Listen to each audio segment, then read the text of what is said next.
Right. So in this lecture, let's learn about XPath and CSS parallelly. So let me go back and open Firefox initially. Yeah. So how to handle this email box and password using XPath or CSS, whatever it is. So first we will start with XPath and we will see how to generate XPath for the fields which are present in our web pages. Now, so one thing you need to remember is XPaths, you can generate the XPath from the browser tools. Okay, so Firefox and Chrome or IE, they will give you the XPath. You need not write any XPath. So you have a good number of developer tools which can automatically generate XPath for you. So that is the first case. But those are not 100% reliable. So when I say not 100%, it might be 99 or it might be 80 only. But so in initial days, you can use the help of this browser tools to generate XPath for you. But when you get habituated with this tool, you should be able to generate your own XPath or CSS. You see here, customized XPath and CSS. Okay, by seeing the HTML code, by seeing this HTML code, which is highlighted in the blue line, you should be able to generate your own XPath or CSS. Okay, so in the initial lectures, till you practice, you can use the tool. You can use the browser tools to get this XPath and CSS for you, but they are not 100% accurate. So why they are not 100% accurate, I'll show you some live examples to prove that in my coming lectures. So for now, in this lecture, let's try to understand how this browser tools will give us XPaths, okay, and CSS both. So XPath and CSS are basically both different locators, okay. So I'm just telling them parallelly both. Right. So let's say that we are in Salesforce website. Okay. Now I want to get the XPath of login. So first you have to locate the element by spying on it. Okay. So after that you will be seeing this blue line highlighted, right? So exactly right click on it and say copy, and you see there is an XPath. Okay. So copy the XPath and you can paste this XPath in your code. So for example, in the notepad, I'll paste it here. So once you get the XPath from the browser, you see that for the login button, this is the XPath. So how did you get that?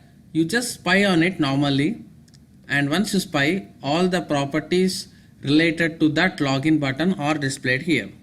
So earlier we identified using ID, name, attribute and all. If it XPath, just right click on it, copy and say XPath. Okay, and you paste it here. That's all. And you got the XPath of the login. Just use that in your test, saying that driver.findElement by .xpath and pass this and say .click. That's all. It goes and click on that login button. That's so simple. Okay, because this tools itself giving us. In the same way, in Chrome also we can do that. Same thing, no different. Once you highlight that, right click, copy XPath, and just see here is the right one. Oops, sorry. This is a username thing, right? We took the copy of the XPath login from Firefox browser. Let me take the same. Copy XPath. Okay, both are same. So XPaths may be different. So that means for one object, we can write XPath in n number of ways. Okay, there is no rule that there will be only one type of XPath for one object. To identify an object, you can write XPath in different ways. So what all that ways you will start learning when I talk about customized. Okay, so why I am telling is, when you get XPath from Firefox and Chrome, if they are differ, just don't get panic.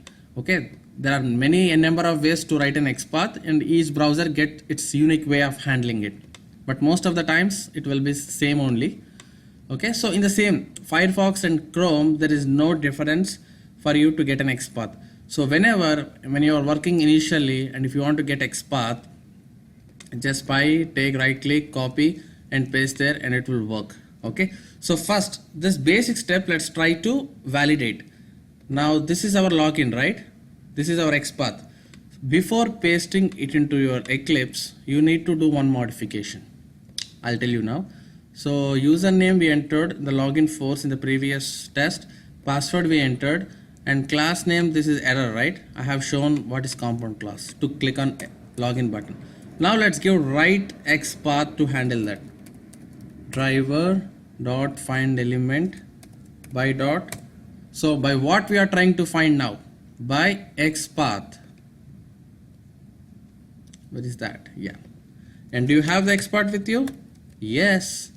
How did you get that? Just right click on here on the blue highlighted line, copy, and you will get this. But one thing you need to make change here. So in Java, so you see here, this is in double quotes, right? So you have to place this XPath again in this double quotes. So double quotes, inside the double quotes, Java will not accept that syntax. You see that. If you directly paste from what you get from the browser tools, you will see error like this. So before pasting, make sure you convert that double quote into single quote. Okay, make a habit of converting it, or you can do it directly here after pasting it. Okay, so this XPath is not wrong, but when you are trying to put in your Selenium code, it expects XPath in the double quotes. So you are already having one more double quote in XPath. So double quote, inside the double quote, you will have a syntax error. So that's the reason we are changing this double into single. And now paste it here, the error will be gone. Let me write it here just to note down. This is all our notes to recap. Double quotes inside double quotes is not accepted.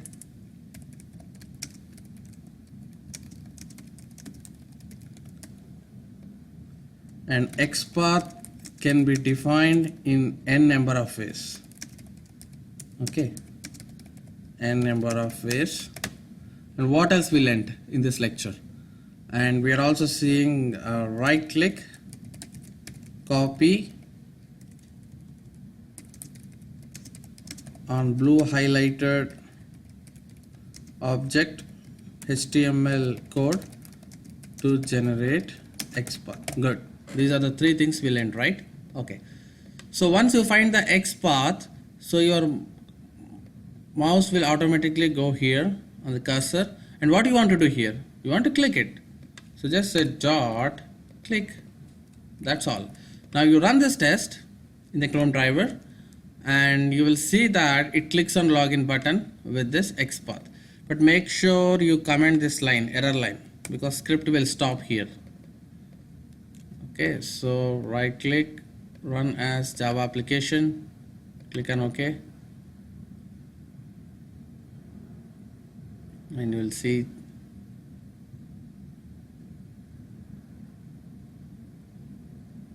so username and password name entered, and it's also clicked on login button. That's the reason you are seeing this message. Please check your username and password.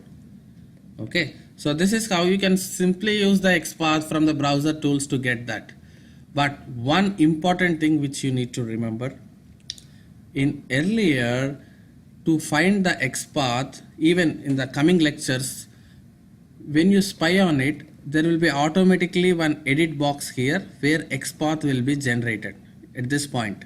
So there is a plugin called FirePath, with which after you spy it here, automatically XPath will be generated here. Okay, now how you are getting XPath? Now you are right clicking, copy, and then you are getting, right? So in my coming lectures, when I am teaching, if I spy on it, I'll automatically take XPath from this edit box here. But now it is not displaying. Why? So Firefox guys have depreciated that plugin. So they don't want that plugin from the latest versions of Firefox, so they removed it. If it is there, I may tell you in that way to get this XPath. Okay, so in the next sections probably when I'm doing scripting, if I want to get XPath of any field, I'll spy like this, and my edit field will be here generating the XPath at this particular point, and I'll copy just XPath and paste it in my code. Okay, whenever I do like that, you just right click here, copy and take from here. Okay, so those guys, Firefox guys, have depreciated this feature, Firepath extension, which it is used to be, and unfortunately we don't have it. The reason why they depreciated is, they want to make consistent across all other browsers. So when you want to get XPath from Chrome, this is the only way from the beginning of Chrome invention. So you need to right click and get an XPath. Even in the Internet Explorer or Safari. So only in Firefox to get XPath, those guys have a tool called Firepath where it comes in this spot. But just to make consistent across all other browsers, they removed that plugin. And going forward, if you want to get the XPath, this is the only way. Right click and getting the XPath. Okay. In my coming lectures, if you see I'm taking this XPath from here, please don't get panic. Okay, just take it from where I explained in this lecture. However, I have enabled this lecture for download. You can use this for reference, and whenever you feel that this box is not present here. All right. So that's it. In this lecture, we have seen generating the XPath.